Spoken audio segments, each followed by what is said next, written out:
Assalamualaikum warahmatullahi wabarakatuh. Selamat malam semua. Perkenalkan, nama saya Muhammad Rifki Rabani dari Prodi Akuntansi Fakultas Ekonomi dan Bisnis Universitas S. Unggul Kampus Citra Raya. Ya.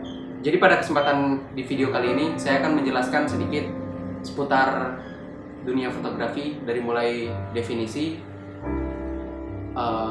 kemudian deskripsi, dan juga sedikit motivasi dari saya sebagai seorang amatir fotografer.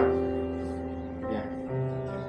Jadi di sini saya akan menjelaskan sedikit definisi dari fotografi itu sendiri.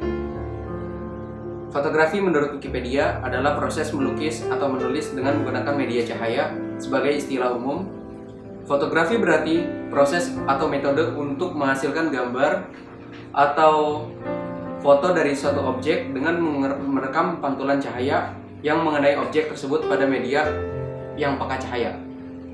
Jadi dapat disimpulkan fotografi adalah proses melukis atau suatu seni yang menggunakan perantara media berupa kamera tentunya, dan juga diiringi dengan pencahayaan yang ada di sekitar objek yang ingin kita foto tersebut. Oke teman-teman semua, jadi di sini kita seringkali melakukan yang namanya foto atau motret, istilah lebih familiar. Nah, lantas kita jarang mengetahui apa sih sebenarnya fotografi itu, apa sih sebenarnya memotret itu, bagaimana sih cara memotret yang benar dan baik itu.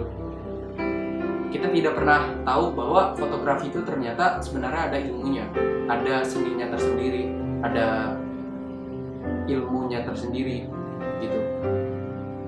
Mayoritas dari kita, apalagi teman-teman yang kaum milenial sekarang yang lahir dari tahun 2000-an dan besar di tahun sekarang, pasti tidak lazim lagi mendengar yang namanya istilah fotografi, atau seringkali kita tuh melakukan pemotretan, baik pemotretan dengan menggunakan handphone ataupun dengan menggunakan kamera-kamera profesional seperti SLR, DSLR, dan juga yang jenis terbaru yaitu mirrorless. Nah teman-teman semua, yang harus kita perhatikan di dalam fotografi itu sendiri, tadi seperti yang sudah kita bahas sebelumnya mengenai definisinya, bahwa fotografi itu adalah seni melukis di media berupa cahaya, atau yang mempengaruhinya adalah faktor pencahayaan. Selain itu juga kita memerlukan beberapa hal di sini yang harus kita perhatikan tentunya teman-teman. Yang pertama tentunya tadi adalah pencahayaan.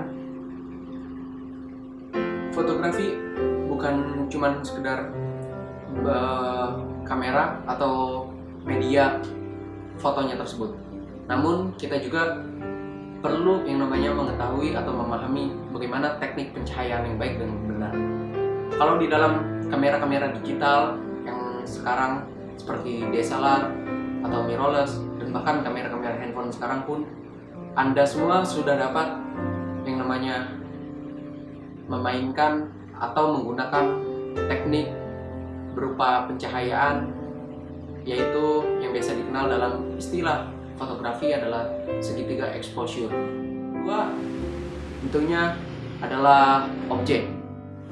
Ketiga adalah angle. Ini adalah teknik pengambilan gambar, ya, lokasi atau sudut pandang. Lebih gampangnya dikatakan sudut pandang. Angle di dalam fotografi itu sebenarnya tidak ada teori khusus untuk penentuan atau pemotretan pengambilan angle yang baik dan benar di dalam fotografi itu sendiri teman-teman. Namun angle yang baik itu sesuai dengan objek yang berada di depan kalian, dan juga tergantung pencahayaan yang ada. Terkadang misalkan teman-teman semua ingin memotret sebuah objek yang ada di depan teman-teman, kemudian dari sekitar daerah teman-teman berada itu pencahayaannya sangat kontras atau sangat terang, entah ada cahaya-cahaya lampu yang sangat mengganggu ataupun cahaya-cahaya dari alam seperti matahari atau cahaya-cahaya yang mengganggu lainnya. 3 hal tadi adalah aspek-aspek yang mesti teman-teman perhatikan di dalam dunia fotografi. Kemudian satu hal lagi teman-teman, saya mengambil suatu kutipan motivasi atau kata-kata motivasi dari seorang fotografer di luar negeri, yang dimana kalimatnya adalah, dengan foto kita belajar bahwa senyuman itu tidak selamanya senang dan menangis tidak selamanya sedih. Ya. Jadi intinya adalah dari kata-kata tersebut kita seringkali mengetahui bahwa ketika seseorang menangis berarti dia sedang bersedih, dan sebaliknya ketika dia sedang tertawa atau tersenyum, maka yang pertama kali keluar di benak atau di perasaan, di pikiran kita adalah orang itu pasti sedang bahagia. Namun dengan fotografi kita dapat mempelajari itu lebih dalam psikologi orang-orang yang kita foto, bahwa semua yang kita lihat dengan mata belum tentu itu yang terjadi. Oke teman-teman, sekian yang dapat saya sampaikan. Kurang lebihnya saya mohon maaf.